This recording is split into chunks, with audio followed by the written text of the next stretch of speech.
Hey everybody, welcome in. It is the WCIA 3 Weather Influx podcast. Our first one. Yes, it is. We're giving this a shot here, getting into the podcast world. Not sure we know exactly what we're doing, but we talk for a living, so Should be fun. I think we should be able to handle this here. Yeah, people think we like to listen to ourselves talk, so now we get to do that now once a week with these, right? Yeah. Yes, exactly. So some of you are going to be just listening to these.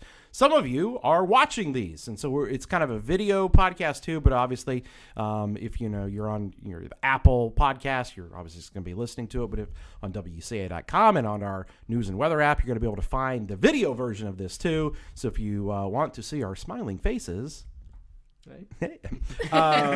then you can tune in over there. My name is Kevin Leidy. I'm the chief meteorologist at WCIA. I'm just going to kind of give you guys a little bit of introduction of who we are and whatnot. I've been doing TV weather for 17 years, I think, something around that. I don't know. You kind of stop counting after 10. And so, been doing it for a long time. Of course, been here at WCIA for about 2.5 years now, and it's been great, especially when you've got a team like this. Let's go. We try. Yeah, incredible. I grew up in Indiana, small town kid. Yeah, that's right, Hoosiers. There we go. And we got another Indiana one here that we're going to learn about.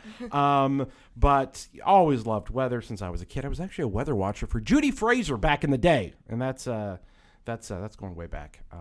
She's the GOAT. She is, Yep. and still comes around every once in a while. And so I used to call them little weather reports, and never would have thought that I'd be in the position I am here now. But it's pretty cool to be here. I worked in Springfield, Missouri before. I was in Lexington, Kentucky, did a little freelance stuff in Indy, and I started in Terre Haute, Indiana while I was in college at the age of 19. So it all kind of started early for me, and it has been a blast. And love storm chasing. Love droning, which maybe we'll talk a little bit more about here in a little bit. Not flying like drones for the military, more No, of course. other drones. No. You may have seen some of those.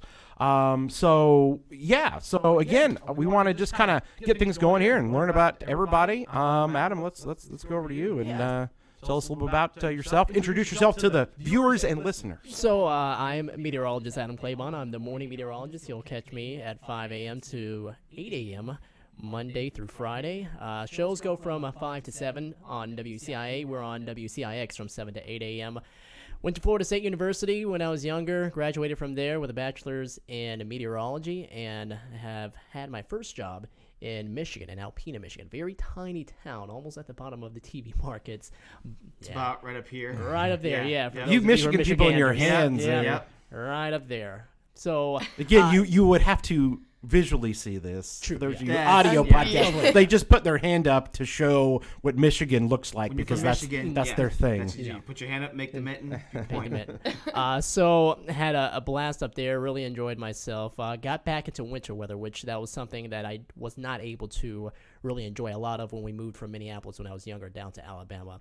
And that was kind of the driver in me getting into meteorology, was just the fascination with winter weather, and then overall it started to build into a fascination of all types of weather. So once I graduated from Florida State, found out I was going to be working in Michigan, I was excited. Maybe the winter in Michigan a little too long or much longer than I wanted to, but Yep, there. finally got it back. Yep. Yes, so yeah, that's me. And once Very again, good. you can catch me early in the morning. Tune into Adam. There you go. Jack, I'll move on to Yeah. you. Yep, from Detroit, Michigan. I went to school, Valparaiso University in Indiana, so not totally a Hoosier. But close enough. Yeah. My mom's from South Bend, so that kind of counts. But from there, I had my first TV job in Mankato, Minnesota, so got to appreciate the Minnesota winters that Adam missed because they last a long time. They there. do, yeah. And then from there, was there from October 2012 until July 2015 when I got to WCI here. Started off as the weekend guy here and was that way for a long time until we decided to hire Amelia. So now I'm on the midday, so I have... He has the best shift in television. Yes. Yeah, you're welcome. Trust me. Took I your weekends. appreciate it. Yeah, so I have a 8 to 5 hour shift, which is pretty nice. I do the 9 o'clock hour of the morning show, and then I do the midday show, and then I help out doing the digital stuff on the side, do the forecasting help when Kevin needs it, when stuff gets busy. And then obviously if we have severe weather, then we will flex our muscles with all 4 of us here working. And so sometimes it might help Adam out in the morning driving around in our our storm tracker. And that's our Jeep that we've got outfitted with the cameras. So I like to drive around in the snow. From Jack Michigan. likes to drive a Yeah, lot. Yes. Motown from Motown, so I like He's a to big drive. car guy. Yeah. Yes. Big car guy. And then if we got severe weather later on in the day, I'll come in and stay later and help Kevin out. And then on the side, I coach swim team at the YMCA, so it's pretty fun. Jack, the coach over there, he literally Yeah. leaves here at 5 o'clock and he goes and he coaches kids. Yep. Busy guy. Multi-talented. All right, and the newest member of the team here, you are the only female of the team, clearly. Yes, I am. And Gotta bring diversity. yeah, right? there you go. So tell us a little bit about yourself. Yeah, okay, so I went to Oklahoma State. I'm from Indiana, like you said earlier. I'm a Hoosier as well. Went to Oklahoma State and the University of South Australia. My first job was in West Virginia, in Clarksburg, West Virginia. I was there for about 1.5 years, did weather there, and then transferred here about 6-7 months ago. How long is it? I don't even know. October. Has it been that long? Since or- September, yeah. It's since September. September, Oh, yeah. my So goodness. Wow. time flies. I am now. boy. I took his shift Yep. from the weekends. He's got the greater shift now. I'm doing the weekends. I love it though. Could not complain at all. I do the weekends, so that is where you'll find me most of the time. You'll see me at the 9 o'clock shows during the week as well. But mainly, our big thing is we do team coverage, like Jack was kind of explaining. We do team coverage when there's active weather, and as we go into severe weather season, we're going to be hyping that up a lot as well. And that's kind of the thing that I'm really proud of to be part of is having this 4-person weather team that works so well together, and we can cover these big events. There's always 2 of us here for everything. Ever since Amelia's come on board, we've been able to have 2 of us here for every event, every snow great. event. And as we're going to severe weather season, that'll be even more. And then you may see all 4 of us here. If you see all 4 of us here, Bad. So some bad weather. yeah, that's that means pay attention for sure. But it is great to I'll just go around. What's your favorite thing about being here at WCIA that you've liked the most, Adam? So being here, the atmosphere, the group of people that we work with, a lot of them, they're really people who are down to earth. They're easy to get along with. Not a lot of drama, really, especially with us with the weather team. I really enjoy the group that we have here, and it's been a great experience coming from a station where I was the only meteorologist, where I had to do everything myself, and to coming into a team sort of atmosphere, not knowing how that was going to play out, and to have it play as good as it has here so far. I've really enjoyed that. Jack? I'd say the team aspect and just overall, our coworkers and our managers too. I mean, they really They're are not good. paying him to say that. No, they're not paying me to say this. They really are that good. Because TV people bounce around all the time, and you hear a lot of horror stories about people that are in TV that just don't like their job because of who they work with or who they work for, and it's legit perfect here. Yeah. So Not the case, yeah. Absolutely. Amelia? Well, being the only girl, I just appreciate you guys welcoming me with open arms. They pretty much like my brothers. We get along perfectly. So really just the team aspect. I love everybody at the station, just like you guys have mentioned. It's really about who you work with that makes it a fun environment, and we really have that here. That is exactly right. And again, we hope that you guys will continue to embrace us as a team, and in this podcast, this new thing that we're doing. Many of you maybe have seen us on doing the TV thing mostly. Kevin, Yeah. do you want to explain? Well, what's your I was favorite gonna part? say, I'll also say time out too. We got our dear leader here, Oh, Undying yes. Loyalty. Undying Yes. Loyalty says, there you go. Well, I echo the same thing. I've again been doing this for 17 years, and I've worked with some great people over the years, but we just have an awesome team here that is hard to come by and hard to find, hard to kind of gel together, and we have that here. And we talk about it, a lot where we kind of know what each other's kind of thinking is and kind of how we do things, and we just complement each other very well. And a lot of times that's like you don't even need to say anything. Yeah, you know, exactly. It's like, all right, I know that Kevin's in a meeting. Yeah. I'll help him out, and you don't even need to tell me to help you out, kind of stuff. And that's the kind of thing that I love is employees and things that where you don't have to tell them exactly what to do. You don't have to handhold them, and our team is able to do that. So, hooray for us! Right. Yeah. And the WCIA 3 weather team. Woo!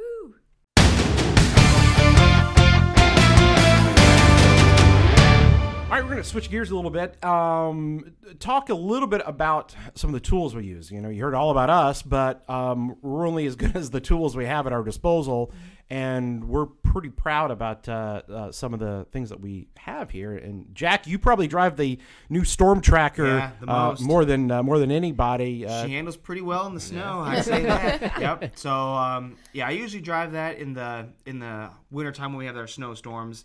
Our Storm Tracker has got 3 GoPros, and we can control which cameras we use to give you a view out the windshield. You can look at me, or then you can look out the rear window in the back. And people really do appreciate that.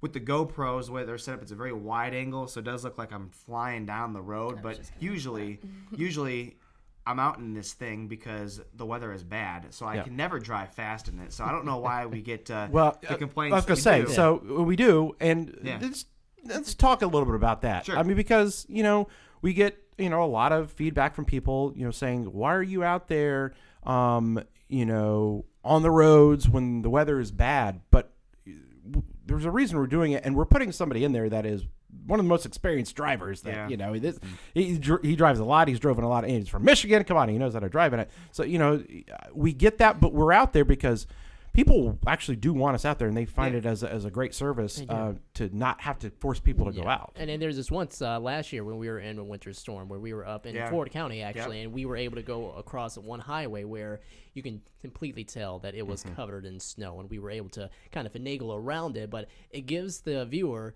sort of like, okay, an idea. I don't need to go that way. Yeah, if I'm going to be trying to get out later today, if I have to. Lives still go on when we have 3 inches of snow here. Yeah, they still go on. We don't shut things down, and so people have to go places. They have to do things. And you know, it's, you know, we have all of our sky cams and things we have access to, but and there are IDOT cameras that we can tap into as well. But the thing is, though, is that there's just not a big coverage area with these cameras, and you cannot overstate how important it is to actually know what's actually happening out there. You know, we have the radar. But, you know, the radar sometimes in these snow events where we've got temperatures that are, you know, in the 33, 34 degree range, and it may say it's snowing out, but then you've got me in the Storm Tracker in that spot, and I say that it's actually sleeting out or raining, you know, that's important to know. And so we do that just to give you, the viewer, the information that is important to you. Again, we only go out there when it's bad because we just want to show you the conditions that are out there, and then So then you don't have to go out and give you an idea. And then sometimes too, you know, it may not be bad where you are. You know, our viewing area is quite large. We have 30 some counties in our viewing area. So just because it's not bad where you live doesn't mean it's not bad for somebody else. And so that's what we just want to show, that that's what's happening in our area. And we do that for snow, but also in severe weather. I know, Amelia, you're looking forward to maybe getting the Storm Tracker once severe weather season because you want to go out and do a little storm chasing out there. Yes, chasing is one of the main reasons why I came to this market, because it is a severe weather area with all the flat ground and whatnot. Since I did go to school in Oklahoma, tornadoes. Tornado Alley there. Yes, that's Tornado Alley. You could tell the people that were truly from Oklahoma, they would go outside and watch the tornadoes. That was definitely me, so I'm excited to do some chasing here. So she might be out there, and, you know, there may be some times where, you know, there's 2 of us in the vehicle kind of thing, just depending upon, you know, what the conditions are and things like that. But, the Storm Tracker, one of our favorite tools here. One's personal favorite of mine is our Sky 3 drone. Yes, that thing looks good in the sky. Oh boy, she does. Yeah. The perspective that we gain from having that is just incredible, because this is from a vantage point that you don't get from the ground, clearly, and that you don't see with your own eyes a lot. So when we can get that thing up in the sky, it just makes a huge difference. It's like the Storm Tracker. I mean, it just gives you a different look at the conditions that we have. And so a lot of times you're going out and doing your, you know, you're looking at the damage. You know, a small tornado brought down a barn. You're there the next morning once the daylight comes up with Sky 3 drone, and I mean, Getting the bird's eye view. Yeah, and it gives us a little more insight, too. I think I saw you once out before, and you were able to go out over fields of corn, where you can see, okay, exactly how this storm developed, what its process was, where it actually came down and touched down, maybe where it lifted and then came back down again in its track. Yeah, it was the Edinburgh tornado down there into Christian County, and that thing just mowed down cornfields. Right. The corn was but what the drone was able to allow us to see was, obviously, as you know, if you're living in central Illinois, the corn all down in one direction, straight line winds. Corn stalks going like this in different directions. That was a tornado, and it was clearly a tornado. And you could see that so great from above, and so much so that the National Weather Service, a lot of times when I'm out there, and if they're out there, they ask me, hey, can we see your drone footage? Can we see what it looks like? Because a lot of offices don't have drones yet. There's just a lot of governmental politics and paperwork and all that. So I'm more than happy to help them because they're trying to do a survey, trying to decide, what this is. And so the Sky 3 drone is awesome to use. Yeah, it is. And then we use it with the water tower weathers, too. Yes. We've gotten into that. We've shot, I went and shot 3 more this past weekend, so we're up to, I think 85. We have 85 cities in there, and there's still 100 more to go. Hey. But everyone loves to hear their town, do. Yeah. So if you get a chance to get some of those smaller towns that don't have a temperature reading, we've Correct. got the little water tower from Philo, and then Booty, wherever. Yeah, exactly.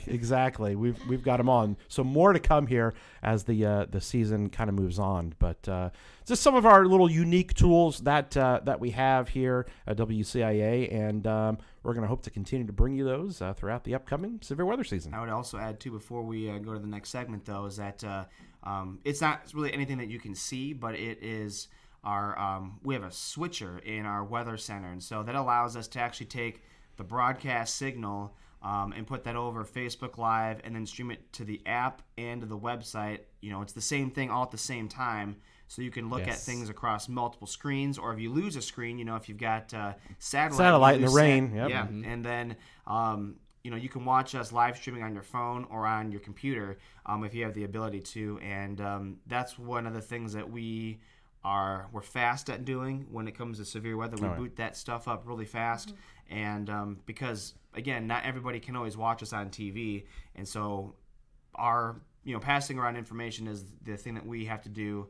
That's our number one job priority, is making sure that everyone knows the forecast, especially when it comes into dangerous severe weather. And so that's one of the things that I think that still cannot be stressed enough, is that if you need to watch us, there are multiple ways to watch us. There's a lot of ways to get our signal there. And you're right. As soon as that first warning pops in our 30 county coverage area, we're not going to cut it on TV and do that unless it warrants it. But we'll be on there talking about that storm that's coming into Jacksonville on the west side of our viewing area here.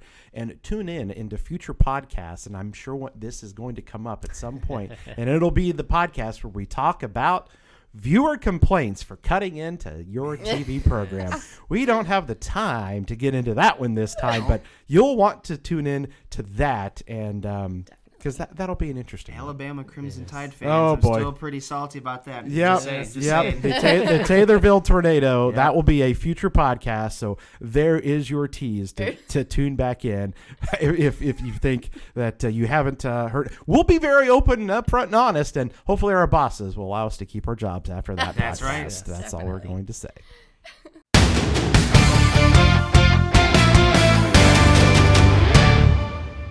All right, so every year we've been doing what we call our Severe Weather Special. It's our half-hour show that we produce here between the four of us to come up with ways to help keep you and your family safe before severe weather season really kicks off, which technically meteorological spring began March 1st, but our real severe weather season is April and May, and our Weathering the Storms Severe Weather Special airs April 15th, tax day. It's an easy way to remember it. Hey, there you go. Right? I better get paid by then. I better be done by then. 6:30 p.m. on that tax day, April 15th. And so it's a half-hour show. Each one of us, we do different stories. And we want to just kind of give you guys a little bit of an idea of what's going to be in this year's show. Who wants to start first talking about the story they're going to do? Sure, I'll Adam, go go ahead. ahead. So I'm going to be doing a piece on National Weather Service spotters. We're going to let you guys know of how people become National Weather spotters, National Weather Service spotters, how they go through that process, what they look for when they become a spotter, like how do they go out and they determine, okay, this is what I'm noticing, how do they get the information back to the authorities and to those who they need to get their information back to, so that can get out to the public, and eventually it will be something useful to warn people about certain storms or any sort of weather that's going to be coming in. Yeah, these are local guys. These are guys in your own cities and towns that are going out and doing this, and they're doing it for free too. It's an unpaid thing, but it's very crucial to the whole warning process. And so Adam's going to dive deep into that, and then talk about even how you guys can become, because they've got these spotter classes that go, I think through the end of April, something like that, in every county in our area. So spotter classes there with Adam. Jack, what are you going to be working on? Yeah, I can't say though. First off, with Adams, it's like when we get, we're cutting in for severe weather coverage. When we have that spotter report that comes in, and it's actually like tornado on the ground, that really does help us out. So his story is going to be really important. Mine's also involving the National Weather Service as well. It's going to be about if there was damage, let's say from a tornado, the damage surveys and the damage assessments, what is their protocol for the National Weather Service? For example, we got a couple trees down. Would that warrant them coming out there? Or, a barn is blown over. What do we need to have for them to come look at it? And then what do they look at when they're here? And so one of the things that I'll be asking them questions about will be, the structural integrity of buildings, how strong the building is will rate the tornado if that's what it ended up being. Or if they end up looking at a bunch of damage and they realize that this was just straight line winds, for example, too. Kind of all that kind of stuff. So just kind of what their process is when they arrive to the scene of destruction and devastation, and what are they looking for, and how that process goes. We get the question a lot from people. Was it a tornado? Was it straight line winds? Right. Was it a microburst? And we have to wait. You have to wait. And you can't fully answer that until Weather Service goes out, does the survey. And they have this list that they go by, the little check marks, and they're looking for different things about the structure and how it performed with that storm. And there's a lot that goes into it, but it's not always a tornado. Right. A lot of times people, for some reason, they have this fascination. They want it to be a tornado. We got damage. It was a tornado. It was a tornado, and but it's not always. Yeah. And then, also too, we rate tornadoes based on their damage. And so we have a tornado warning that we're cutting in for. We don't know how big it is yet until we get maybe one of Adam's people with his storm spotter that tell us that it could be a half mile wide, let's say. But we still don't know the strength of it just yet. And we don't know the strength of a tornado until it's done and we look at the damage. You have to see the damage to the buildings. And so the National Weather Service is responsible for, with that damage assessment, if there was a tornado, then they assign the rating to it. So a lot of times we don't know in real time how potentially, what the winds are with it or what the rating is. We have to wait until they complete their assessment. We know sometimes if it's a violent tornado, but we can't say that it's an EF4, for example. Yeah. Okay, there you go. So we'll be doing the storm spotter, the surveys, and Amelia's going to go in a little different direction and talk about your beloved pets. Of there course. you go. Yes, we're actually each going to be doing a few different stories, but just like the winter weather special, pets are very important to most all of us who do have animals. Me specifically, I do have an animal as well, so that's why I really wanted to dive in. We didn't get into what kind of pets you have. Yeah, I grew up on a farm, so I've got lots of pets. We'll go down the line another time, but I just got bit by them. Really, it's true. Wrigley here, his dog, not mine. All right, so my story is going to be focusing. Thrown under the bus. I love Wrigley. Yeah, he's a good dog. But my story is going to be focusing on how to keep your pets calm when there is severe weather, because my pet in particular, most of you probably have this issue as well, where your animals kind of freak out, get really nervous when they know that severe weather is coming, thunder, lightning, whatever it might be. They get kind of nervous. So my story is going to be focusing on how to keep them calm during that sort of situation. My dog does get scared in those, and we bought him. There's a thing that's called a thunder coat. It's a real thing. I don't know how it works. They say you put it on him, and somebody wraps around them, and it makes them feel like they're being held. And they does it work? Heavy? Yeah, Yeah, no, it it works. works. It works. I It's wonderful. thought there's no way that works, and I tried it on him, and it does. I He guess is what I- much calmer. So yeah, I need to use some footage of that. Yeah, maybe. you probably do that. Is Wrigley still active though? Is he walking around, or is he just sitting down and just in his spot? A lot of times he'll stay in his spot though, but yeah, but then- if there are storms and thunder, Sweater, yeah. he'll run get up, around. runs Active, around, anxious, and and whines, but cries, yeah, yeah. he puts that on, and I don't know what it is, and I was definitely skeptical about it, but I tried it, and it worked. works. Thunder coat, and Might be We're gonna idea. get some There you footage go. of Wrigley in the thunder there coat. Don't you worry, go. you'll see it. You'll see him in the thunder coat. Chief with the endorsement. Yeah, I know, right? Jeez, this podcast now brought to you by Thundercoat. So yeah.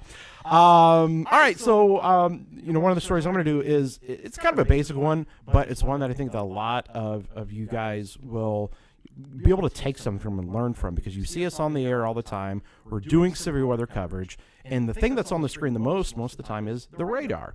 But we switch the radar into different modes during severe weather, and you see different colors, and you hear us talk about different terminology and things. And I know all you guys a lot of times want to know is the tornado going to hit my house? And we're trying to convey that. But in order for us to kind of figure that out, we have to look at some other products and things. Things called velocity allows us to see the winds within the storm. We're going to give you a Radar 101 course. Something called the correlation coefficient, which is the technical term for basically what we just call our debris detector. It allows us to see what the debris is like, in a storm, if it's a raindrop or if it's, a hailstone or if it's a 2x4. We can actually differentiate that with some of the modes we put the radar in, and you see these different colors. So we're just going to try to give you an idea and kind of teach you a little bit about what this stuff is on the radar, so that next time when you're watching us and you hear us talk about these things or see these weird, funky colors, you have a little bit more insight into what it means. And a lot of people also have their phones. I don't know what I do with my phone, but everybody's got a radar on their phone here, Right, and a lot of them are starting to get even more sophisticated with the different settings and different products you can look at. So we're going to give you that Radar 101 course there to kind of teach you a little bit about that, and hopefully next time, again, you'll kind of understand a little bit more about what we're talking about there when it comes to the severe weather. So that's just one of each of our stories. Each of us, we've got a few of them. We've got a few of them there. Yeah. 3 stories or so. That is if we stay on time. Some of them may wind up here on the web and whatnot, but when we always go over on time because we have a limited amount of time to the show. But again, we want you guys to tune in there. Again, that is going to be on Tax day. Tax Day. April 15th. 6:30 p.m. 6:30. Yep. Yep, don't miss it. Weathering the Storm with the WCIA 3 weather team.